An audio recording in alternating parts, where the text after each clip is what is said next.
Hi folks, welcome on to The Sweet Spot. It's the latest instalment of the Racing Post's weekly golf show. Bruce Millington and Steve Palmer. 3 tournaments to look back on last week and 3 tournaments to get stuck into, including the World Match Play. Looking forward to who Steve fancies there. First of all, Steve, in good form? Yes. An abysmal tipping performance last week, worst week of the year. But the one thing I did get right was telling people maybe to have the week off the golf bet. I hope most people, I wanted people to concentrate on the horses because those tournaments look so difficult, and I sure made them look difficult. Did you concentrate on the horses? Mostly I did, yeah. I must admit, it's probably the week when I watched the least amount of golf, and I actually did follow your advice and bet very, very sensibly. So I was pleased about that. Did they cancel the haircut then? No, they didn't cancel the haircut. It has been it's still pretty tall, isn't it? Yeah. Because I obviously going to a new one. This was a new barber, and I needed to alert him to I've got a bald patch right in the centre of my head, and I made it clear that he needed to be careful around that. So yeah, he was a bit cautious on the top. Wasn't he? The side and back. So I didn't want the bald patch to be revealed. But yeah, this was just going to get my son done really, and he was. How did he cope? Did he like it? It was brilliant. I don't think I was needed there really. My job was just to keep him relaxed and for his first haircut, but he loved the game. He loved the game. Oh, so, brilliant. That's good. Okay, well, we'll skim through last week. Obviously, as you say, Steve, the tips weren't fantastic this week, but these things do happen. Golf is a difficult sport to find winners on because it's so wide open. Some pretty shock winners. Well done if you did find any. Let's start with Taylor Moore in America. He won. It was an exciting finish. Him, Spieth and Schenk going hard at it down the stretch. And Taylor Moore, I think it was about 70-1. Tell us about him, Steve, because I looked at in the lovely new comments that we have in the Racing Post. I think you didn't poo-poo his chances, did you? He's a 29-year-old Texas lad. Yeah. He's had a few injury issues. He had a collapsed lung early in his career, which are obviously very unhelpful. He won on the Canadian Tour in 2016. He won on the Corn Ferry Tour in 2021, and now a PGA Tour champion. He looks a decent player. I think he will win further events. What's he good at? Just golf? Ball striking. Yeah, ball striking. Yeah, he said he fancied it last week because the Valspar is a fairways and greens test, and he's a very consistent ball striker. Yeah, I was reading about the lung issue. I mean, it's amazing how many golfers have these problems, isn't it? I'm really into the full swing now. I'm loving it. It's absolutely superb. And I watched the Joel Damon one, and what he's had to go through there with his testicular cancer, and he lost his mum to cancer when he was young.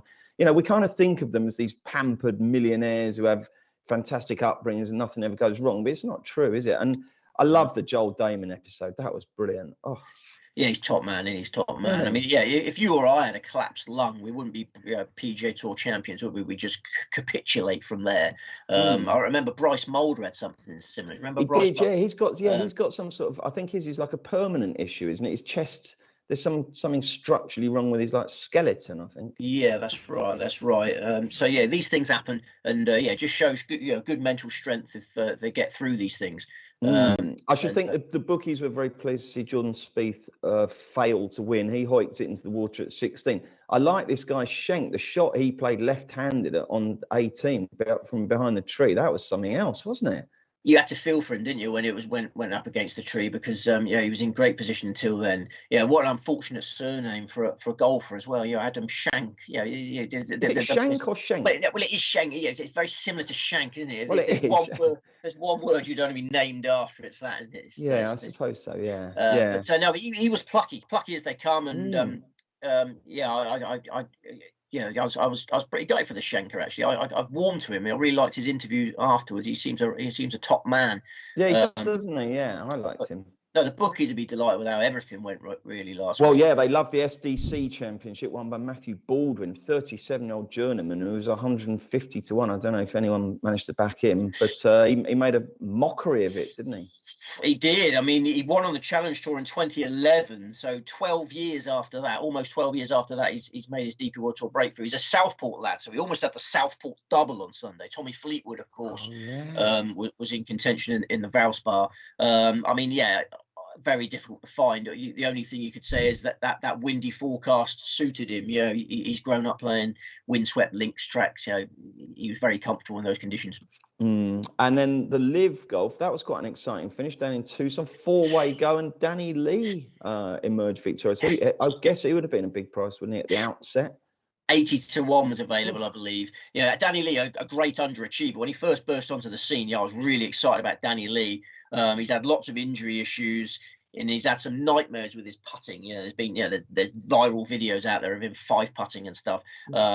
But he's always been a top-class ball striker, and he switched to the broom-handled putter, and he's putting a bit more consistently now. And it was Kevin Na that inspired this switch. He's good friends with Kevin Na. Kevin Na rang him up and said, "Look, Danny, come and play for the Ironheads," because Na is the captain of the Ironheads, and he convinced that his lead to do it because he liked the look of the schedule. There's a few places that going to the Greenbrier where Danny Lee won his only PGA Tour event. So for many reasons, mostly the fortunes, sure. Danny Lee went. But Live Golf. We must discuss Live Golf. I'm less confident than I've ever been, Bruce, that it's going to survive. Actually, I think the viewing figures are terrible. Like last week, they keep comparing it to World's Funniest Animals because it's on the same channel as in America as they show World's Funniest Animals, and every time there's a live event, they compare it to World's Funniest, and the ratings for World's Funniest Animals are just killing Live Golf. They're going to, aren't they? I mean, crumbs. I mean, what's going to be more engaging to people? I don't know, a skunk foraging around in someone's bin, or a load of millionaire golfers you've never really heard of slugging it out. Yeah, I'm not surprised about that. It's not really a like for like comparison, is it, to be fair? No, but I think it's the top players are not performing this year. I think the novelty has worn off of the top players. I talked about Dustin Jonsson being out of condition when he returned for the first live event this year. He looked a bit tubby. And Cameron Smith, of all people, looked out of condition last week. He had a little muffin top creeping over the top of his belt. Well, you say of all people, I mean, it's hardly like he's one of those guys who looks like he's normally down the gymnasium pumping iron every week, is it? I mean, I know he's young, but I'm not kind of surprised that he's not, too fussed about the old waistline. Well, I always had him down as got a skinny chap, but he had the muffin top belly going. I think they're just earning too much money. They've got too much time on their hands. They're eating too much. Not playing enough golf to burn the calories off, and they look also, Steve, lackluster. Yeah, but the other thing is, of course, they're not really getting any new defectors, are they? They had that early sort of, obviously in the first year they signed up probably. I guess they would have looked at the end of first year and said, we've done pretty well. We've got some major winners and some household names, but it hasn't really continued, has it? Now maybe the enhanced or the elevated events on the PGA Tour have helped to keep people from going. But I guess what you may find as the season progresses is that some of the sort of PGA stars who maybe are coming to the end of it and don't feel competitive anymore. I'm just trying to think of an example, but some of those guys might just think, well, actually, do you know what? I might take the money. But as things stand, as a product, if they don't get any fresh names come across, you would wonder just how much further what's going to happen to make it really get to where they presumably want it to be.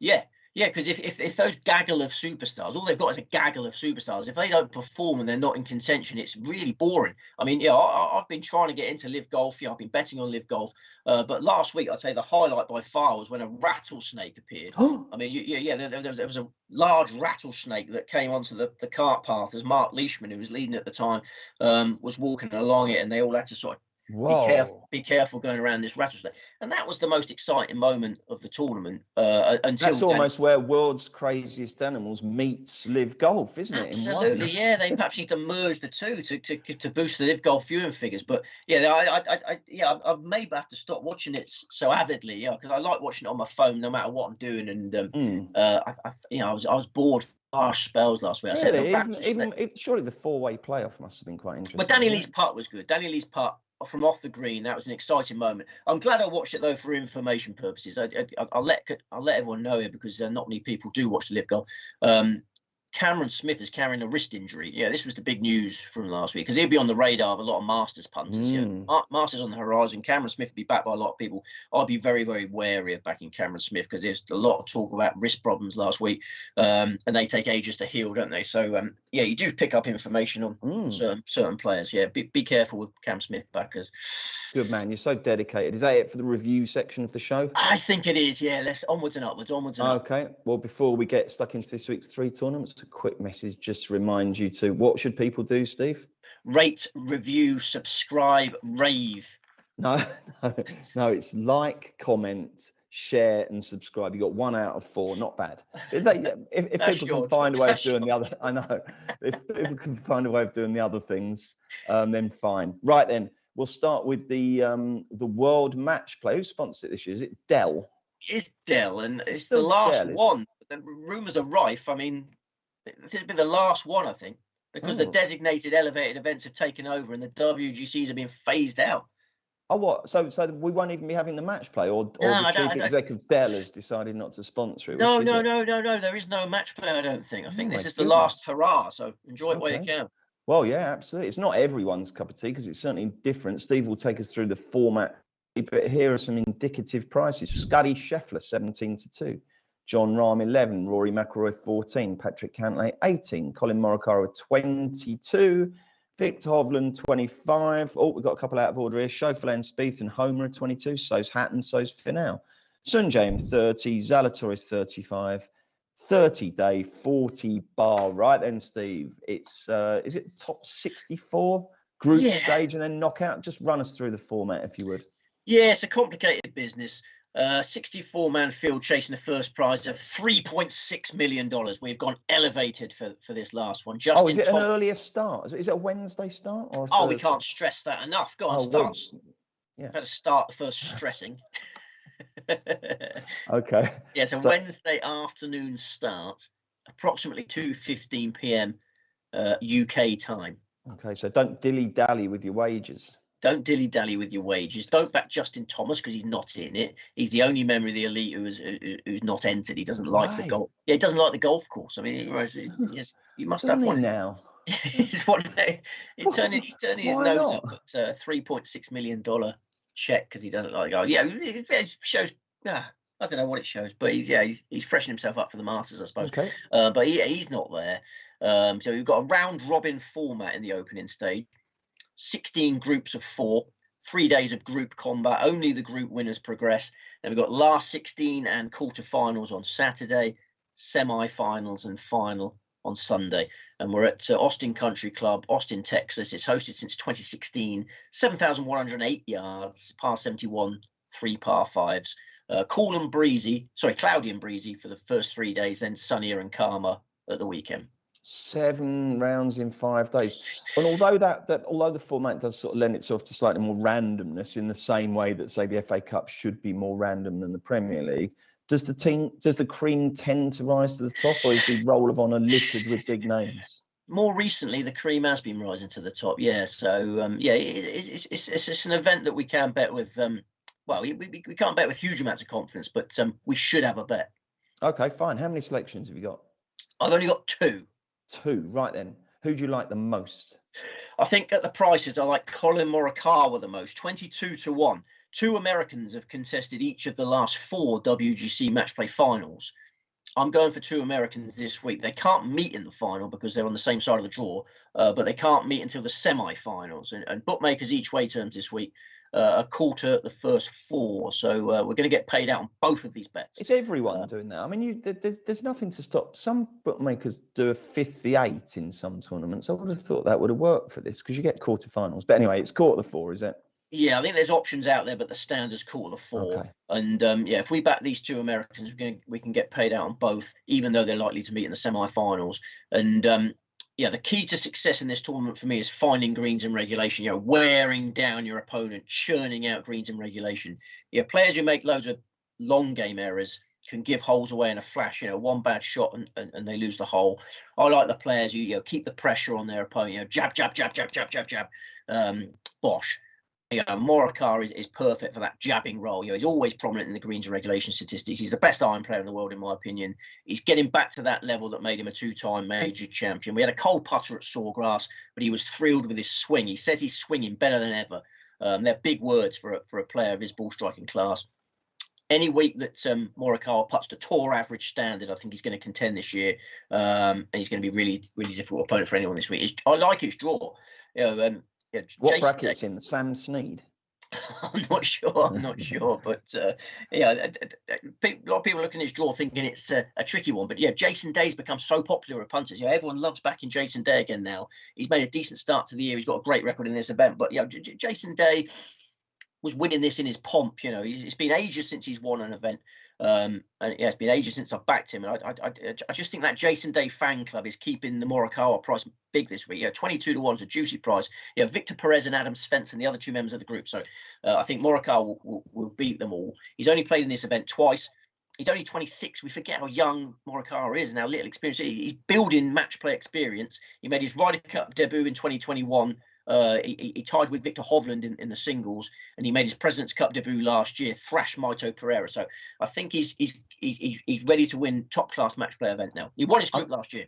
Okay. I mean, I suppose the only nagging doubt with Morikawa is that his putter can go hideously cold, can't it? For sure. But that greens and regulation class means that he's only got to putt adequately. Yeah, you're not going to beat Morikawa with pars. You know what I mean? I just think he's going to wear down opponents. I used to think putting was all important in this tournament.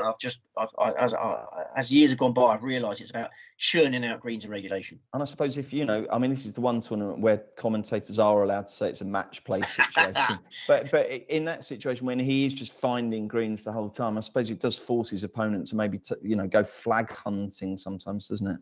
Absolutely. Colin Morikawa is playing really well, and he can go deep in this comp. Jolly good. Who's the other tip? 18-1, Patrick Cantlay, being well back this week, understandable. Similar profile to Morikawa in terms of gaining that top level match play experience over the last few years. Cantlay made his Ryder Cup debut in 2021 as well. He beat Shane Lowry 4-3 in the singles. He's played in 2 President's Cups. He beat Wacom Neiman in the 2019 singles, and he beat Adam Scott in the 2022 singles. Cantlay, a fearsome match play opponent. He's got no weaknesses. He's a serious character. He's focused. He's combative. Just tell me this. I'm halfway through. I'm episode 4 of 8 of Sweet Spot. There isn't a Patrick Cantlay episode, is there? We've had a Justin Thomas one, a Brooks Koepka one, an Ian Poulter one, and a Joel Damon one. Please tell me there isn't a Patrick Cantlay one. I mean, he's absolutely devoid of charisma, isn't he? He didn't fancy the job, I don't think. There were certain players that ruled themselves out of it, and he was one of them. Have you ever done the Tony Finau one yet? No, not yet. No, I've got Finau to come, and Fitzpatrick, apparently. That's meant to be good. Finau's the best. Yeah, Finau and Fitzpatrick are the best ones. They're feel-good ones. You want to feel good when you watch something like that, don't you? Would you have let Netflix into your realm if you'd been... mind you, you've done a documentary, of course, haven't you? A warts and all documentary. So the answer to that is very much yes. Yeah, there's no secrets in my realm. But Finau and Fitzpatrick, you'll be in love with Tony Finau by the end of it. My wife's favourite golfers are Tony Finau and Scotty Scheffler, purely from how they've come across on the full swing. That was amazing, by the way, wasn't it? When Scheffler's setting off for the last round of the Masters, and his caddy says, "I've got 2 things to say to you. 1, just keep grinding, don't let it get you down, keep finding those fairways. And 2, God is in control." Yeah. That's how the pressure lifts. It's got nothing to do with you. Don't matter what you do. If God doesn't fancy you winning this today, you're not going to win it. Yeah. Amazing. Yeah. Yes, right. We should try and get in that mindset. Have you finished your case with Cantlay, or is there any icing? No. I've got more to say. I've got a lot, because he's just been so unlucky on previous visits to Austin Country Club. He's played in this event 4 times. He's finished second in his group 4 times. In 2018, he won 2 matches, lost to Cameron Smith, edged out by half a point in the group. In 2019, he got Tiger Woods in his group, finished second in the group to Tiger. In 2021, he lost a sudden death playoff. Then last year he was half a point short again. So Cantley's won loads of matches at Austin, but never got out the group. This time he's going deep because I love his draw. Nick Taylor, Brian Harman, KH Lee. Cantlay is different gravy to his group stage opponents. he's a FedEx Cup champion, 7-time PGA Tour champion. He's playing great golf, 3rd at Riviera, 4th at Bay Hill, 19th at Sawgrass. So yeah, I'm anticipating a Morikawa Cantlay semi-final, and I think that the tournament winner will come from that. But it's nothing to do with us. God will decide. Well, yeah, absolutely. Yeah. Okay, good. We're all done with that torn.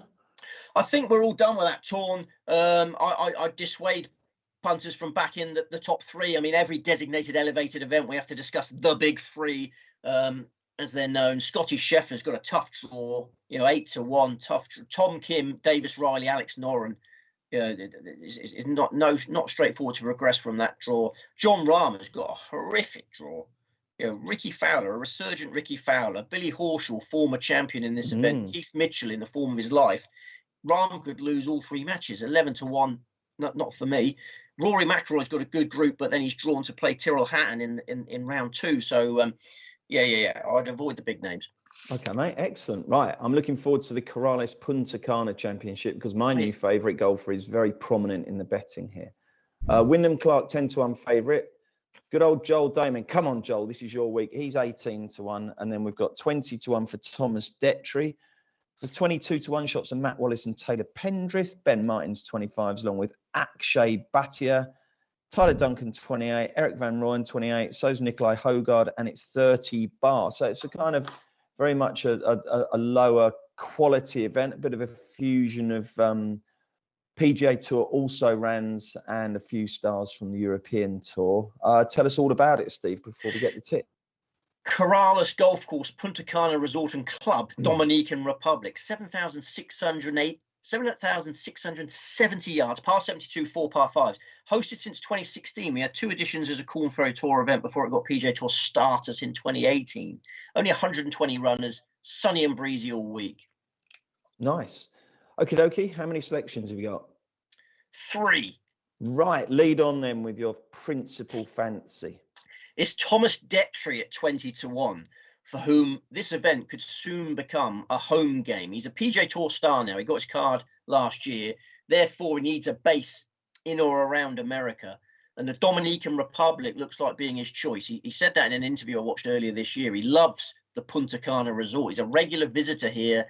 He doesn't just come for the tournament. He says this place is his idea of paradise on earth. He's got loads of friends here.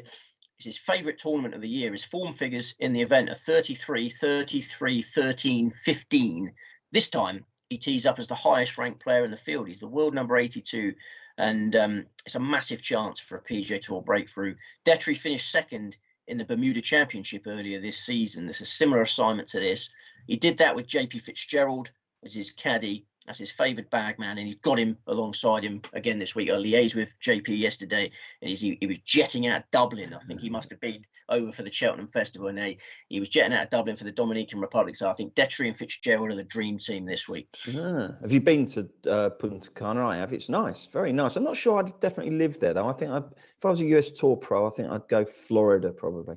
Would you? You've been there, have you? Blimey, yeah, it's really nice. Did you set foot on this golf course? No, I didn't, mate. No. To be honest, I didn't even set foot outside the resort. I just stayed in the resort and then beach. It was lovely. You probably walked past Thomas Detry because he's such a regular there. Yeah, the blonde bombshell. Would I recognise? I probably wouldn't recognise him. I don't think. I don't know. The blonde Belgian bombshell. Is he properly blonde? Like, I don't know. Again, they have a hat on, don't they?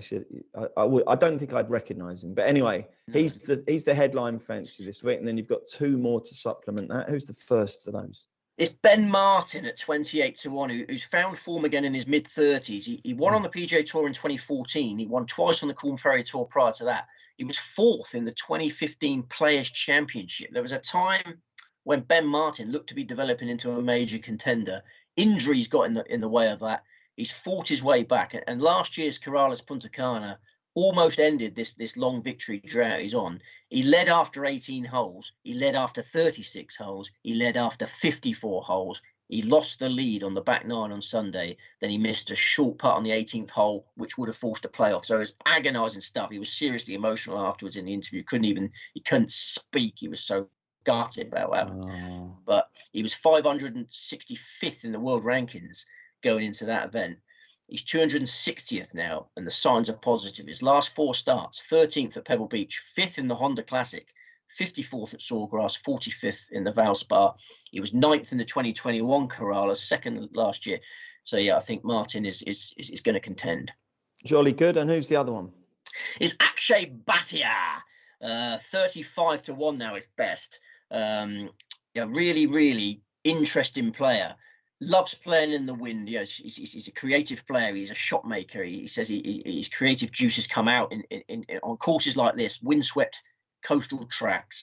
He made a big impact as an amateur, and he turned professional really early. He was world number 12 amateur, then turned pro at the age of 17.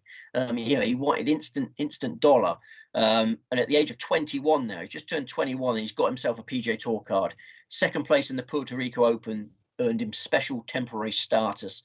That Puerto Rico format is eye-catching. Similar event to this. His one win on the Corn Ferry Tour came in the Bahamas. He was 4th and 7th in 2 Bahamas events at the start of the year. So this is his sort of venue. Missed the cut by a shot in 2020, but 3 years later on his return, much more ready to do damage. Okay. So I got distracted. There's a magpie threatening to jump on the bird feeder. We can't have that. I might have to go and shoo it away in a minute. I hate magpies. Yeah, I've got all the small birds, the blue tits and the coal tits are on there, and there's a magpie lurking. But I hate magpies because the Dorchester FC are nicknamed the Magpies. I hate that football team, and I also hate magpies because they steal eggs, don't they? They're just scumbags. Do you know that in Australia, the magpies actually swoop down and attack humans and dogs? They call it the swooping season. They literally do. Like, my son was working in Melbourne, and as a woman came into work one day with like blood cascading from a head wound. I was like, what happened? And she goes, "Oh, I got pecked. It's the swooping season." And he was like, "Have they got any redeeming features? Have they got any qualities at all? I mean, aren't they just vermin? Shouldn't all magpies be destroyed?" Yeah, they're not nice, and yet we salute them, don't we? And worry about poor quality birds, definitely. Down the magpies. Anyway, he seems to have flown off, so that's good. What about my man Joel Damon then? Will that chronic lack of self-belief hamper him? I mean, it's so evident in the program. It was really endearing, but you do just feel like giving him a bit of a Graham Taylor talking to, like you did with Rob Shepherd that time, don't you? Well, they're a funny pair, weren't they? The caddy said that he's hit him on occasions. He's hit. Exactly. Yeah. I mean, it was very odd. I mean, they said they behaved like a married couple. The caddy seemed to be genuinely in love with Joel Darman, didn't he? Yeah, I know. Yeah. It's like he genuinely. And yet Lona Darman didn't seem that bothered. She was perfectly happy with that relationship, wasn't she? She was a nice lady as well, wasn't she? She was a lovely lady. Yeah. He's got a good record. He's got every chance. Okay. But I just prefer others. Yeah. Jolly good. And the third tournament this week, a very familiar feel to this field. It's pretty much exactly what we had last week, and probably the week before, as the very moribund and rather stale European PGA Tour moves on for the Jonsson Workwear Open. Jordan Smith, 18-1, as is Adri Arnaus. Juice Loughton, who had an albatross last week at a 530-yard par 5, which he turned into a driver and a wedge. I mean, goodness me. He's 22. Nicholas Norgard Muller is 25. Julian Brunn, 28. Valko Nienaber, 28. 30 bars, same old faces. Where's the place? It's the club at Stein City, Imaginatively named. Yeah, 7,716 yards, par 72, 4 par 5s, 156 runners going to post. It's a Jack Nicklaus designed track, generous fairways, large greens, birdie fest. Last year, it staged the Stein City Championship on the DP World Tour, 25 under, par 1 that. We've got gentle breezes forecast this week, so you're going to need to get to 20-something under par to have a chance of winning. Okay, sorry, I rudely talked over Steve when he was telling us the crucial information that's in Johannesburg, South Africa, in case you were wondering. Right, then, how many selections we got for this one, Steve? Okay, lead on. Tristan the Piston Lawrence, 30-1, the highest ranked South African in the field. The Piston was outside the world's top 500 when he won the Joburg Open for us at the end of 2021. He hasn't looked back since. Can you do it? You must remember that, because I do remember that. I'm glad you still remember that. Oh, of course I do. And in his subsequent 5 DP World Tour events in Africa, he had top 20 finishes, 19-2, 9-8, 13. The 8 came in the Stein City Championship. He carded 4 rounds in the 60s to show a liking for this track.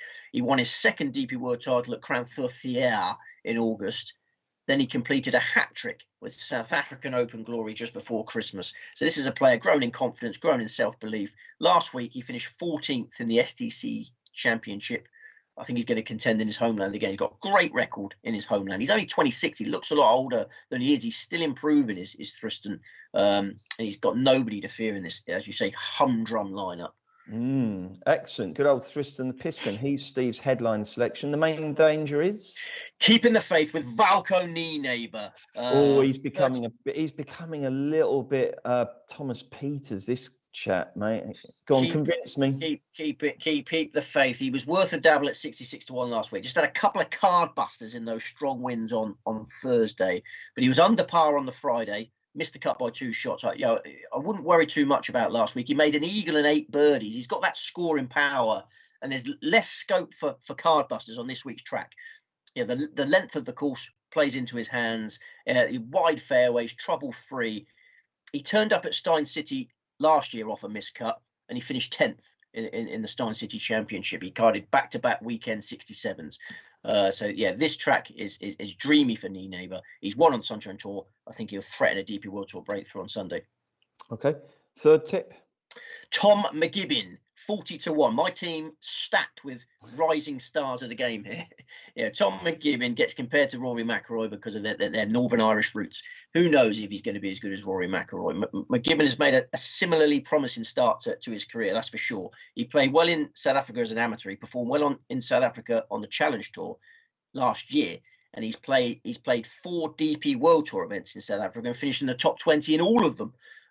Last week, it looked like that streak was coming to an end. He got blown all over the place in the first round of the SDC Championship and opened with a 76. Looked like a miscut. Not on your Nelly. He came home in 29 shots, back 9 of 29 in round 2. Carded a 65 to make the cut and went on to finish in 18th place. I think this is a special talent. Podrick Arrington says that Tom McGibbon is going to win soon. I agree with Podrick Arrington. I think this is an ideal track for him. He's a great driver of the ball, loads of room to attack. Okay, and who completes the tips? Is it Wynard Dingle? I like that. It's not Wynard Dingle. You probably would be able to guess this one because it's another one of my keeping the faith jobs. Right, hang on. Give me a couple of seconds then. Give me a couple of seconds. I got an itchy nose. I'll itch my nose. Okay, well, you crack. Probably Casey Jarvis. There you go. Well done. I won't itch my nose. Well, I've got an itchy nose. That's never a good sign, is it? I think that's a bad sign. Of all the health anxieties I get, itchy noses are way down the list. You've done well there. I'm impressed with that. Casey Jarvis, easy to back at 40-1. There's a few outliers, but he'll settle at a general 40s. It's a staggering statistic. The combined age of my tips this week is 87. An average of less than 22. Lawrence has already won 3 times. I think Neighbour, McGibbon, and Jarvis are going to be big names in golf. They'll win, they're bulging mantelpieces by the end of their careers. Jarvis is only 19. He had a spectacular amateur career. He's already contending for Sunshine Tour titles. He was 9th in the Joburg Open at the end of last year when we were on at massive prices. And then last fortnight, 25th in the Kenya Open, 23rd last week in the SDC Championship. This course really plays to his strengths. Like Neighbour, powerhouse. And he putts well. He's a better putter than Neighbour. We've got to keep the faith with Casey Jarvis. Okay, well, let's hope the recent trend of old plodders like Campillo and Baldwin winning doesn't continue. So just a quick question from me. I just thought Connor Syme has a potential sort of class edge here. I just wondered at 40s, would you put me off him? Not his sort of track. I probably would put you off. Yeah, he likes playing in this country. But he's a precise operator, isn't he? Okay. And, he needs a fiddly venue, does he? He does. But having said that, Sean Norris was the winner last week. Sean Norris was the short hitter who actually won the event, and then it was loads of big hitters below him. So I think this is a big hitters track, despite Norris winning. I'll myself officially put off. No doubt I'll have egg on my itchy nose next week when Connor Syme triumphs. Yeah. Oh well, you never know. You can't back them all, can you? No, you certainly can't. My son needs to learn that because he does think he can back them all. And when watching golf, he says, I've got him. He says, I've got all of them. One day I'll teach him that's not going to work. You're right. Your face gone all itchy. It's just, I've got a really itchy face. Gonna have to look into that. I'm an itchiosaurus. Yeah, itchiosaurus. Blimey. Should we reiterate? Yes, I think we should. Okay, we've only got 9 tips. 9 tips across 3 tournaments. So you know what I'm going to say, don't you? I do know what you're going to say. We'll get the tips first, and then you can suggest a sensible but exotic strategy, if that's possible. Right, WGC-Dell Match play. Colin Morikawa, Patrick Cantlay. Then we've got the Puntacana. It's probably got another word in front of it, hasn't it? Anna, where's that bloody thing gone? Hang on. Oh no, I've gone mad. Where is it? What's it called? The Puntacana Championship. Corrales Puntacana Championship. There you go. Thomas Detry, Ben Martin, Akshay Bhatia. And Jonsson Workwear Open. Tristan Lawrence, Valco Nienhaber, Tom McGibbon, Casey Jarvis. Okay. And you know when say Honda or BMW sponsor a tournament and you get hole in one, you win one of their flashiest motors, don't you? What do you think you'll get if you get a hole in one at the Jonsson Workwear Open? Some sort of rugged apparel. Yeah, I guess so. Yeah. Like a big sort of duffel coat or something. Top range duffel coat. That'd be good, wouldn't it? Yeah, okay. I mean, our workwear is not quite as rugged as the workwear they sell, I guess. No. I just find the closest jumper to my hand and put that on. Fair enough. Very wise, Steve. Right then. So, I mean, how might one sort of stake sensible? So, without laying too much, with the potential for a nice fat win. Yeah, I mean, I'm the king of sensibility these days, and I'm aware that when you've got three, you will never be the king of sensibility, Steve. I'm afraid. So. Well, I'm certainly aware of the downfall of being the opposite. And if you've got 3 golf tournaments, if you have singles and all the players, it can get very big outlay. So I wouldn't I wouldn't turn my nose up at someone saying I'm just going to have each way trebles this week, because that's okay. 24 trebles, 24 each way trebles on the 9 selections. Get as many each way places as you can, and then if you get 3 of them placed, you're in business. It's 24. No, it's 48. So if you're doing it for say 50p, it's going to cost you 24 quid. 48 bets, isn't it? Each way. 48 lines, as they say. 2 by 3 by 4 is 24, and then you've got the win and the place, so that's 48. So if you're doing it for 25 pence, it would cost you 12 quid. And if you got 3 winners, that would come to money, wouldn't it? Yeah. I think multiples are the way to play these ones. If people are only going to have 1 win bet or 1 each way bet on a single player, who would you sort of nap of the week be? I can't see Patrick Cantlay failing to get out of his group, so I think Patrick Cantlay's going to go deep in the match play. I'd probably have to lean towards him, even though match play got so crazy. So Cantlay and Detry are probably the two best ones. Jolly good. Okay. Anything else to report in life? Any other news? No. Just going to go and work on my itchy nose now. And hopefully that will have stopped itching by the time we reconvene next Tuesday to discuss the Valero Texas Open and the Orlando, Live Golf. Thank you very much, Steve. Thank you very much to our lovely producer, Will Carey. Most of all, thank you for watching The Sweet Spot. Good luck with your bets this week. Back next Tuesday.